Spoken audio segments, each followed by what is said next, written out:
Bismillahirrahmanirrahim. Assalamualaikum warahmatullahi wabarakatuh. Alhamdulillahirabbil alamin. Hari ini insyaallah kita akan belajar tentang mata pelajaran IPS ya, yaitu tentang sumber daya alam yang tidak dapat diperbaharui. Pekan lalu kita sudah belajar tentang SDA yang dapat diperbaharui ya. SDA apa Bu? Sumber daya alam. Sebelum kita mulai, kita berdoa terlebih dahulu ya. Rabbi zidni ilman warzuqni fahman. Oke, anak-anak yang salihah, hari ini akan dibahas adalah tentang sumber daya alam yang tidak dapat diperbaharui gitu ya. Apa sih itu? Nah, sumber daya alam yang tidak dapat diperbaharui adalah sumber daya alam yang langsung habis. Sumber daya alam yang langsung habis apabila dimanfaatkan terus-menerus.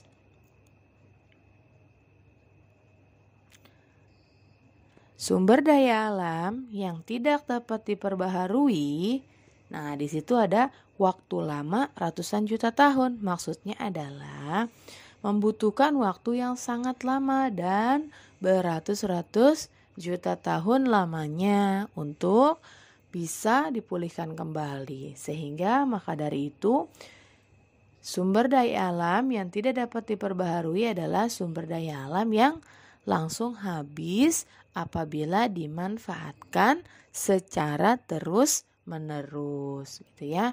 Jadi tidak bisa dipulihkan kembali. Oke, kita lanjut. Nah, jenis-jenisnya ada apa saja sumber daya alam yang tidak dapat diperbaharui? Yang pertama ada batu bara. Yang kedua ada minyak bumi. Yang ketiga emas dan perak. Yang keempat besi. Yang kelima aspal. Oke, batu bara. Batu bara, nah itu gambarnya seperti itu ya. Kalau minyak bumi seperti apa? Nah, ini minyak bumi. Minyak bumi seperti ini. Oke, kita lanjut. Nah, ini apa ya? Ini adalah gambar besi. Betul ya? Itu penambangan besi. Kalau ini apa? Aspal. Betul ya? Itu gambar aspal. Itu adalah contoh gambar-gambar sumber daya alam yang tidak dapat diperbaharui. Oke, kita lanjutkan. Daerah penghasil batu bara. Yang pertama ada namanya daerah Bukit Asam. Bukit Asam itu adalah Sumatera Selatan ya, Sumatera Selatan. Lanjut, yang kedua ada Kota Baru. Kota Baru di Kalsel. Kalsel itu Kalimantan Selatan. Tadi kalau Sumsel Sumatera Selatan. Oke, kita lanjut. Ada Sungai Berau. Yang ketiga ada Sungai Berau, itu dari Kaltim, Kalimantan Timur. Yang keempat ada Ombilin. Ombilin ini dari Sumbar teman-teman. Sumbar ini adalah Sumatera Barat ya. Oke, batu bara ini kalian perlu ketahui ya. Tadi kan bentuknya warnanya apa? Warnanya hitam. Betul sekali ya. Tadi daerahnya ada 4 tuh ya. Daerahnya ada 4. Lalu batu bara ini berasal dari mana sih? Dari tumbuhan purba ya. Tumbuhan purba yang telah mati berjuta-juta tahun yang lalu. Jadi tumbuhan itu telah mati selama berjuta-juta tahun gitu ya.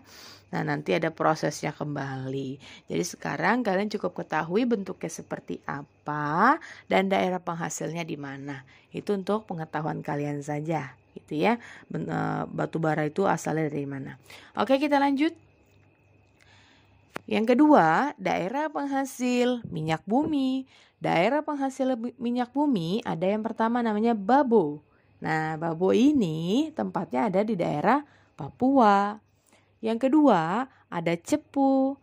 Siapa yang tahu Cepu di mana? Iya betul, di Jateng. Jateng adalah Jawa, Jawa Tengah. Yang ketiga ada delta Sungai Berantas.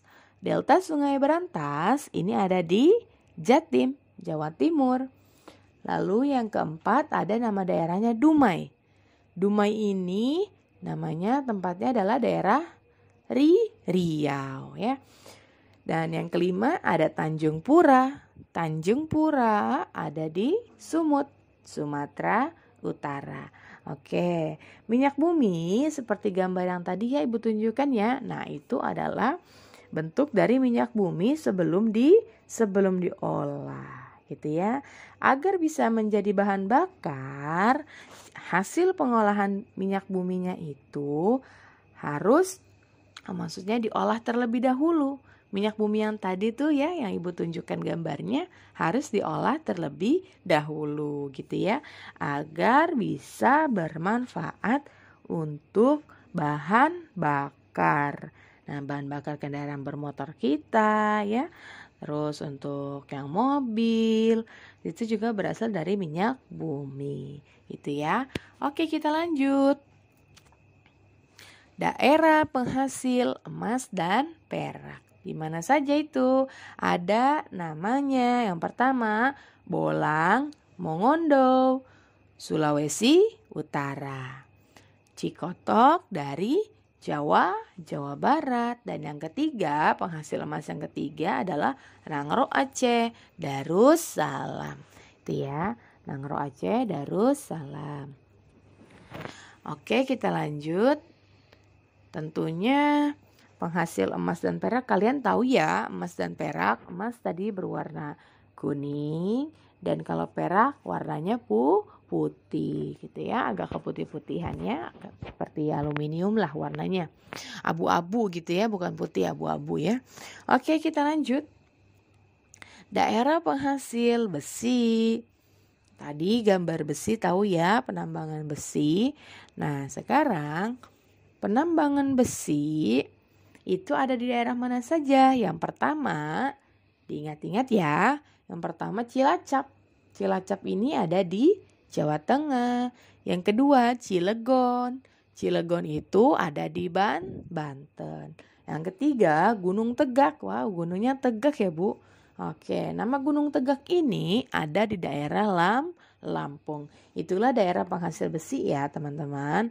Nah, besi ini nama lainnya adalah dia itu bisa ya. Kalau ada yang bertanya nama lain besi apa Bu? Bu, biji besi sama besi sama enggak? Ya, sama ya. Biji besi itu sama-sama besi juga bisa dimanfaatkan sebagai bahan baku peralatan rumah tangga. Bahan baku peralatan rumah tangga gitu ya. Pertanian juga bisa.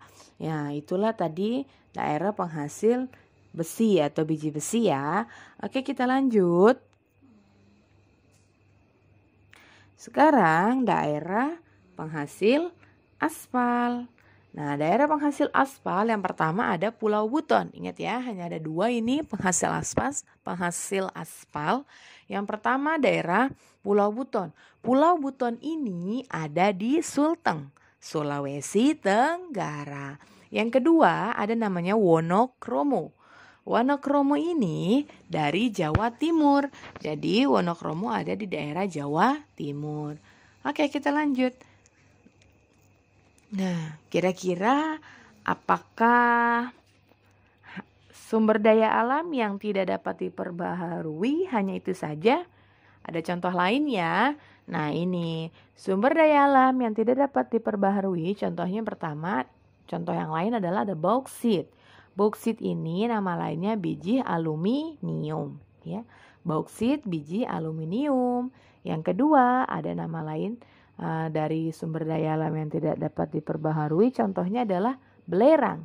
Selain bauksit ada belerang, lalu ada intan, lalu ada marmer gitu ya. Itu contoh lain dari SDA yang tidak dapat diperbaharui. Oke, yang pertama Ibu tambahkan ya, contoh lainnya bauksit tadi ya. Bauksit itu sebagai bahan dasar aluminium. Itu gambar seperti itu ya. Oke, yang kedua ada belerang. Belerang ini bisa jadi bahan industri korek api, bahan peledak gitu ya. Lalu bahan obat-obatan juga bisa. Nah, itu gambarnya seperti itu, warnanya agak kuning. Oke. Selanjutnya, nah ini ada intan. Intan ini bisa digunakan sebagai perhiasan, bisa digunakan untuk mata bor, ya, mata bor dan alat pemotong kaca. Gitu, alat pemotong kaca. Ini belum diolah ya, intannya menjadi berlian itu belum diolah. Jadi bisa untuk alat pemotong kaca. Itu berasal dari intan. Oke, kita lanjut. Terakhir ada namanya marmer. Nah, marmer ini bentuknya batunya seperti putih itu ya, sebelum diolah ya. Nah, marmer ini bisa digunakan sebagai bahan pembuatan lantai. Betul, sama apa lagi? Dinding bangunan juga. Oke, itulah tadi contoh-contoh sumber daya alam yang tidak dapat diperbaharui beserta pengertian dari SDA-nya ya. SDA yang tidak dapat diperbaharui pengertiannya sudah dan contoh-contohnya pun sudah. Oke, kita cukupkan materi hari ini. Kita tutup dengan doa kafaratul majlis. Subhanaka Allahumma wa bihamdika asyhadu an la ilaha illa anta astaghfiruka wa atubu ilaik. Jazakumullahu khairan kasiran. Wassalamualaikum warahmatullahi wabarakatuh.